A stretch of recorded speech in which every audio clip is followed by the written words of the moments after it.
Bom dia a todos. Quinta-feira, dia 12 de maio de 2022. Continuamos aqui o nosso estudo e agora nós vamos para a segunda estrofe do capítulo 18 e estamos na página 108. Quando aparece a inteligência, surge a grande hipocrisia. E aí ele vai falar um pouco da inflação do ego aqui, tá? A inteligência como conceito é um valor ligado ao nível da consciência do estado atual. Assim, classificam-se os seres humanos como mais ou menos inteligentes em oposição aos seus contrários. Quando as pessoas perdem a consciência da unidade, surge a consciência inteligente que está referida à esperteza, engenhosidade e malícia. E este é o sentido que o poema dá à expressão grande hipocrisia. A pessoa inteligente e carente de virtude, quando compreende que pode usar raciocínios sagazes e astutos, elaborados para manipular situações, enganar pessoas e principalmente encurtar caminhos, criando atalhos que poderão levá-la mais rapidamente a atingir seus objetivos, torna-se hipócrita por excelência. E ainda que ela não promova grandes males para a humanidade, ainda que não se transforme em criminosa, estará adotando atitudes dissimuladas na vida e com isto causando pequenos sofrimentos ao outro e se perdendo da busca em direção à realização espiritual no tal. Mas existem também as pessoas inteligentes e maldosas que sabem camuflar suas maldades e prejudicar pessoas quando aparentam ser vítimas das maldades que fazem. O limite é tênue entre uma manifestação e outra, mas ambas impedem que o praticante alcance progressos no caminho. Então, gente, lembram que eu vou citar de novo ele aqui. O professor Hélio Couto fala que é a intenção. Qual é a intenção? A intenção de fundo, que é o raciocínio dedutivo, a intenção de fundo quando a gente está fazendo alguma coisa, prestando alguma ajuda. Qual é a intenção de fundo que a gente tem relacionado àquilo que a gente está fazendo? Se é de fato realmente para ajudar ou para tirar alguma vantagem daquilo que você está aprendendo, ou é o quê? Tá? Então, este raciocínio nos leva a ter esta autorreflexão. E, de novo, a gente vai falar aqui da importância da autorreflexão. Por isso que o sentimento, o emocional, ele dói. Por quê? Porque, como eu já falei e falo, o ego ele tem 1001 cores. O ego, ele é um camaleão de diversas faces.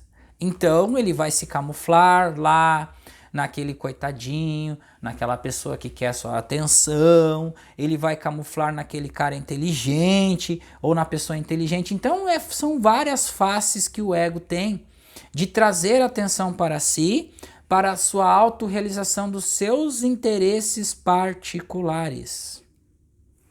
A verdadeira inteligência que traz avanços para a prática espiritual e pode ser utilizada na vida cotidiana sem o receio da existência de um contraponto na hipocrisia é a consciência da unidade. Então, portanto, quando nós ainda não estamos na consciência da unidade, ou seja, ou trilhando o caminho da consciência da unidade, ou fazendo alguma prática espiritual, ou tendo alguma certeza e estudando, gente, então ainda estamos sendo movidos pelos interesses particulares. E é o início de tudo, e não tem nada de mal nisso, ok? Então, quando nós iniciamos, tem no caminho infinito esta passagem. O estudante espiritual, quando ele inicia o seu caminho, é para resolver os seus problemas particulares. Financeiro, econômico-financeiro, relacionamentos e tudo mais. Mas a partir do momento que ele vai se aprofundar nos estudos, aí mudou a intenção. Aquilo já não faz mais diferença nenhuma. porque ele quer se aprofundar cada vez mais e mais e mais nesta unidade, na consciência da unidade. Ele quer realmente sentir a consciência, que se perde quando aparece a inteligência dualizada, como argúcia e engenhosidade. Os raciocínios perfeitamente claros e corretos que nascem da consciência universal ou consciência da unidade são a maneira simples e direta e genuína que uma pessoa tem de pensar, raciocinar com acerto e retidão.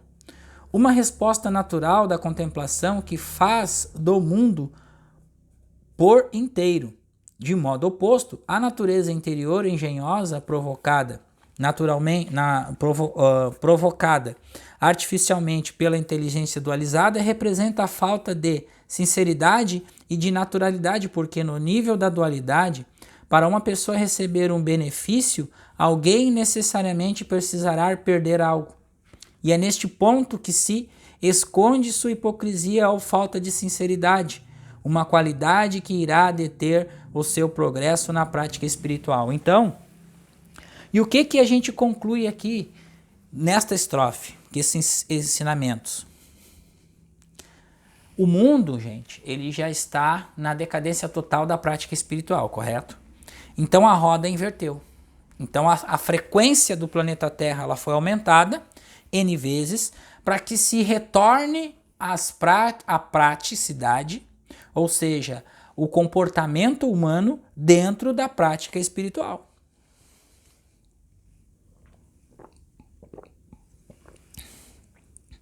Vou citar aqui alguma situação. Explorar ouro em minas vai acabar. Explorar o ser humano dentro de um emprego, a questão da mais-valia, você dá um X, você explora a mão de obra daquela pessoa, suga ela até o fim, assina uma carteira, dá um mísero salário e essa pessoa é o seu empregado até o fim de suas vidas e assim por diante. Isto tem que acabar neste planeta. O que vai ser restabelecido no planeta a partir da mudança consciencial é a cooperação. É o trabalho cooperativo, ou seja, uns ajudando os outros, ou seja, amai-vos uns aos outros. Essa é a consciência da verdade. Essa é a consciência espiritual que está sendo trazida para o planeta Terra. E é por isso que as coisas estão cada vez mais aceleradas, cada vez acontecendo mais e mais coisas dentro desta evolução, renovação, dentro desse desdobramento de consciência planetária. Seguindo aqui. Quando os 6 parentes não estão em paz, surgem o amor filial e o amor paternal. 6 parentes são pais e filhos que representam a relação anterior, posterior e superior e inferior, porque os pais são de uma geração anterior à dos filhos e são eles que geram os filhos. Irmãos e irmãs que representam a relação lateral de mesmo nível. E marido e mulher que representam a relação interno e externo, porque o interior da família, marido e mulher, relaciona-se com outras famílias originais de marido e de mulher no exterior. Os 6 parentes representam relações antes e depois, em cima e embaixo, dentro e fora, e dos lados. Os irmãos e primos estão no mesmo nível. Os pais, tios, avós estão acima. E os filhos, sobrinhos e netos abaixo. O marido e a mulher, como uma família, estão no interior e suas famílias originais no exterior. Estes caminhos são para cima, para baixo e para todos os lados. Quando estas relações estão em paz, todos se harmonizam. Mas quando surge a desarmonia, aparecem em seguida os discursos e as doutrinas que falam sobre o significado e as obrigações do amor filial, fraternal e paternal. Esse amor devia ser natural, sem a necessidade de se valer de doutrinas para ser compreendido. Quando, por exemplo, um filho protege e cuida de seus pais, avós e tios, os pais protegem e cuidam dos filhos, netos e sobrinhos, e os irmãos e primos cuidam uns dos outros. A família demonstra conhecer o amor filial, paternal e fraternal. Estas são situações naturais de amor familiar em sociedade quando ocorrem nas famílias. Não há do que o grupo social se admirar, porque são gestos esperados por todos, concordes com a natureza das relações entre parentes.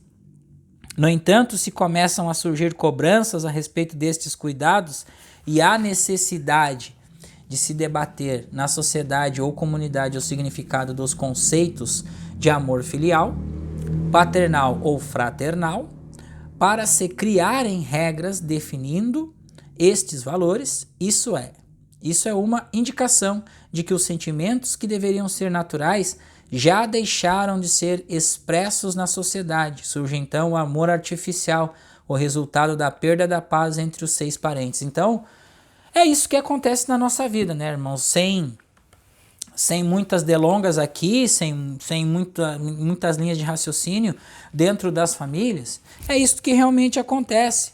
Esta questão desta desordem, desta falta de entendimento. Há algumas famílias que preservam ainda este sentimento, esta naturalidade de 12 mil anos atrás. Mas a invasão ariana tomou conta, então existe algumas tribos, vilarejos no interior da China que preservam ainda um pouco deste conceito de famílias, ok? Mas o restante da humanidade está totalmente em desarmonia dentro das famílias. Então precisamos ter este sentido e, de novo, né, somente a partir de começarmos a praticar as meditações que vai abrindo o campo da consciência, vai abrindo a mente para a verdade, e a gente vai contemplando essas verdades e vamos ficar com o sentimento de compaixão, porque compaixão é nos perdoarmos, entender a nós mesmos e entender o outro, mesmo com a desordem dentro da própria família. Quando há desordem e confusão no reino, surge o patriota. Olha só que interessante agora a continuação. Ó. Quando a sociedade vive em paz e harmonia, os cidadãos cuidam de suas vidas, preservando em seu íntimo o sentido de patriotismo ou amor à pátria. Mas quando no reino se instalam desordem e confusão, surge a necessidade da figura do patriota para defender seu país dos perigos ou ameaças latentes que podem vir de revoltas internas ou de intimidações externas e levar o reino na direção do caos político, econômico e social. O patriota ama seu país e age com um senso de cidadania. Este é um valor que em tempos de paz e ordem permanece naturalmente em repouso no âmago de cada pessoa. Ele só passa a ser recorrentemente lembrado por todos quando a desordem e a confusão aparecem na sociedade. E este é o sentido de o valor do patriota surgir quando se instalam a desordem e a confusão no reino. Finalmente, o poema, em sua totalidade, preserva um mesmo raciocínio simples, límpido e natural. Não existiria a hipocrisia, nem o valor do patriota, nem os valores artificiais da bondade e da justiça e do amor filial, paternal e fraternal, se a humanidade não perdesse seus princípios e as sociedades com seus grupos familiares vivessem em paz e harmonia. Então, isso que a gente falou. Há 12 mil anos atrás, a humanidade, a civilização humana vivia assim, paz, harmonia, cooperação, alegria, abundância, vivia abençoando todas as coisas. Hoje, o que se faz? Hoje, o estado de estresse, e principalmente aqui no Brasil, né, meus irmãos, o estado de estresse, de as pessoas tentarem resolver, estando no medo, esse medo que afasta ainda mais nós da percepção da energia divina, da consciência divina que está dentro de nós, ou seja, a percepção de Deus agindo em nossa vida, nos afasta esse conhecimento. Por quê? Porque nós estamos enraigados para resolver as questões externas. Então, essas questões externas, elas vão ficando ainda mais fortes, a gente vai dando força para essas questões. Os negativos, por exemplo, é tudo aquilo que a gente alimenta, como ódio, rancor,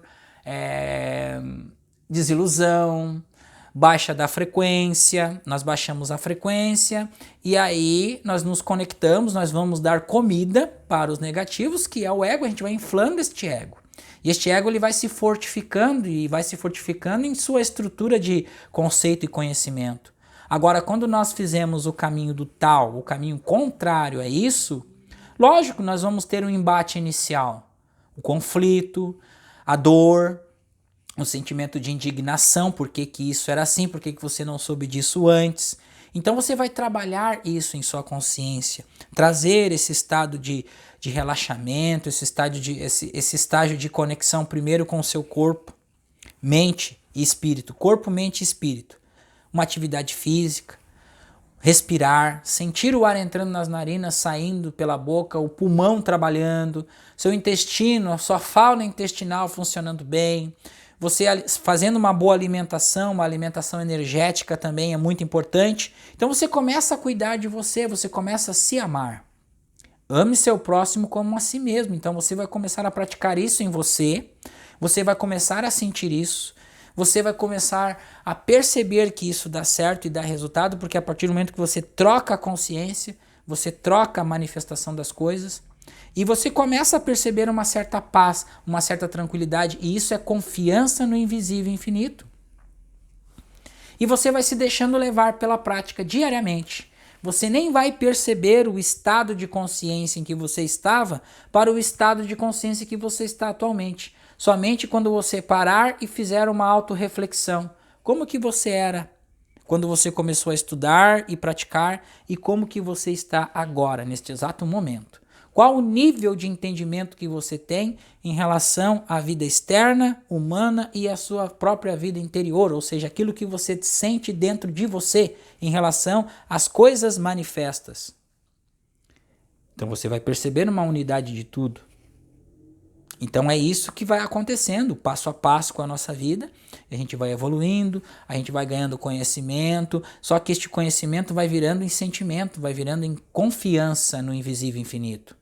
Porque é o sentimento que a gente traz, é a palavra descendo para o coração, é esse solo fértil que está sendo trabalhado, essa semente que é a nossa consciência está sendo trabalhada, está sendo purificada, está sendo cultivada em nossa consciência. E ela vai florescer trazendo frutos ricos, longamente. Então é isso, meus irmãos, tenham todos um ótimo dia. Nós estamos aqui na quinta-feira. Nós estamos na quinta-feira, no dia 12. Então, tenham todos um ótimo dia, uma paz de Cristo Jesus. Compartilhem, curtem, se inscrevam no canal, aqueles que assistam os vídeos e que aí você que ainda não está inscrito, se inscrevam, vai vir muito mais estudos aqui no canal. Nós estamos recém começando o Tao, nós vamos ficar longamente nesta experiência do Tao aqui, praticando, trazendo os ensinamentos do Tao de Lao Tzu para a nossa vida. Então, curtem, compartilhem, se inscrevam aqui. Beijo no coração de todos, uma paz de Cristo e até amanhã. Muito obrigado.